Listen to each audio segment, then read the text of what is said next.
Sudan کی اس خانہ جنگی میں یو اے ای کا بہت اہم کردار ہے۔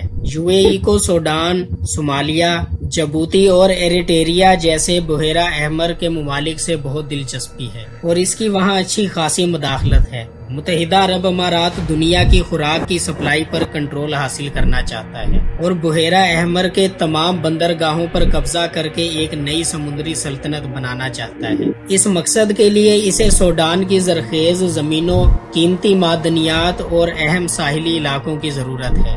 یو اے ای کی کمپنیاں پہلے ہی سوڈان میں 50,000 ہیکٹر سے زیادہ زمین پر قابض ہیں۔ اس میں یو اے ای کا ایک اہم منصوبہ ابو حامد جو کہ 1,62,000 ہیکٹر پر مشتمل ہے۔ یہ منصوبے سوڈانی عوام کے لیے نہیں بلکہ یو اے ای کی اپنی خوراک کی ضرورت پوری کرنے کے لیے بنائے گئے ہیں۔ اب اتنے بڑے وسائل پر قبضہ رکھنے کے لیے یو اے ای کو زمینی طاقت بھی چاہیے، جس کے لیے یو اے ای نے RSF ملیشیا یعنی ریپڈ سپورٹ فورسز کو اپنا ہتھیار بنایا ہے۔ اس کے علاوہ یو اے ای سوڈان کے سونے کے ذخائر پر بھی قبضہ کرنا چاہتا ہے، یہاں تک کہ یو اے ای اس جنگ کے ماحول میں بھی RSF کے زیر کنٹرول علاقوں سے دھڑا دھڑ سونا سمگل کر رہا ہے۔ اسی لیے یو اے ای نے RSF کو اپنا ہتھیار بنایا ہے، وہ انہیں پیسہ اور اسلحہ بھی دے رہا ہے، جس کے بدلے وہ سوڈان کے سونے، زمین اور زرعی پیداوار پر کنٹرول حاصل کر رہا ہے۔ یہ حکومت فوج اور سویلین رہنماؤں پر مشتمل تھی۔ عبداللہ حمدوک جو کہ وزیر اعظم بنے اور جنرل البرہان فوجی سربراہی رہے۔ اس دور میں سوڈان کے حالات معمول کے مطابق رہے اور عالمی سطح پر تعلقات بھی دوبارہ بحال ہوئے،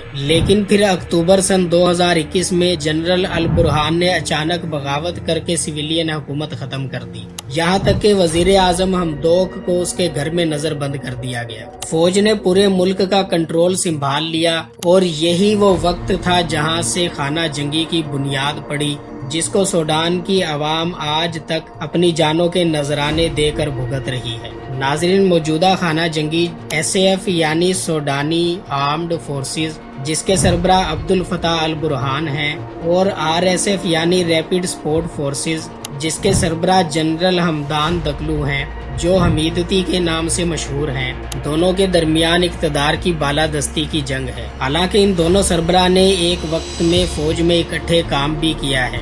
ان دونوں سربراہان نے سن 2003 میں سوڈان کے مغربی علاقے میں ہونے والی خانہ جنگی میں دارفور کے باغیوں کو کچلنے میں بہت اہم کردار ادا کیا تھا۔ سوڈان میں اس وقت سوڈانی آرمی، SAF اور ریپڈ سپورٹ فورس یعنی RSF حالت جنگ میں ہے۔ سوڈانی آرمی کو مبینہ طور پر ترکی اور مصر، جبکہ ریپڈ فورس کو متحدہ عرب امارات سپورٹ کر رہا ہے۔